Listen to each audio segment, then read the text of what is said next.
দাবি রেখেছি।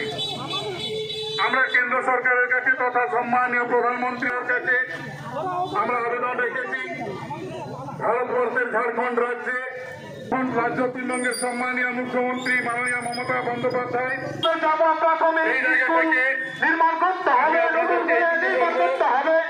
করতে পারে, সেটার জন্য আমরা দাবি রেখেছি। ঘোষিত এলাকাগুলিতে যেখানে যেখানে সাঁওতালি মাধ্যমে শিক্ষা বা সাঁওতালি মিডিয়াম এডুকেশন চলে, সে সমস্ত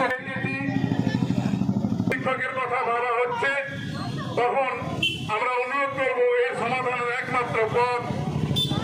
সাথে আমরা আশাবাদী সরকার অত্যন্ত ভালোভাবে ওনারা দেখবেন এবং বিবেচনা করবেন।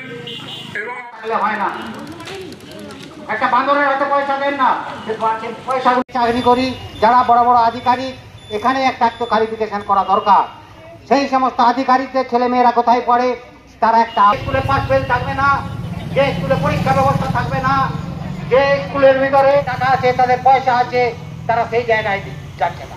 অর্থাৎ শিক্ষাটাকে আমি মাথায়ও পড়ে, একটা গরিব মানুষের মাথায়ও পড়ে, একটা সাধারণ মানুষের মাথায়ও পড়ে।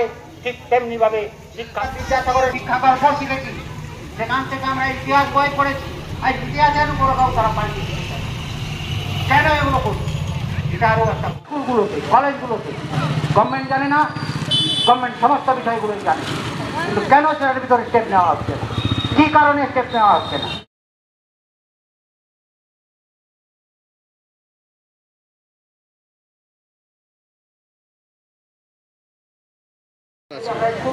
এই যে আমাদের ছোট ছোট বাচ্চাগুলো পড়ে স্কুলটা একবার অবস্থা খারাপ, যখন খুশি ভেঙে পড়তে পারে, সেই জন্য আমরা যেমন নতুন করে একটা হোক সেই জন্য আসছি এখানে।